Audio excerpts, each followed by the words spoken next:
Eks need tööpäevad võivad neil näha erinevad, kuidas kellelgi, aga minul isiklikult on niisugune kindel struktuur. Minu jaoks on oluline, et ma mitte lihtsalt ei õpeta inimesi, vaid ka rakendan oma teadmiseks. Ma kogu aeg kombineerin 3 eri rolli, mis on siis kampaaniate manageerimine, mis on kõige tähtsam. Samas ka inimeste koolitamine, kampaaniate auditeerimine ja sinna juurde siis loomulikult võib-olla viimaseks siis iseenese harimine, ütleks, et tund aega päevas kogu aeg, et olla kursis asjadega.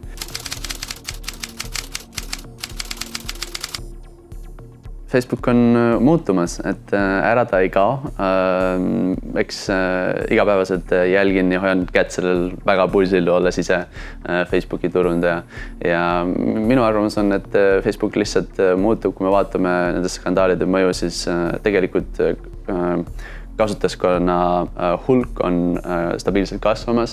Ärilised Facebooki numbrid nagu kasumi poolest ettevõttel on kasvamas. Et Facebook lihtsalt on muutumas ja siis ühendamas oma erinevaid platvorme, mis on nende all, nagu Instagram, WhatsApp, Facebook. Ja ta on kogemas selliseid kasvuraskusi nagu iga ettevõte, et nad lihtsalt on kasvanud kiiremini, kui nad on valmis olnud.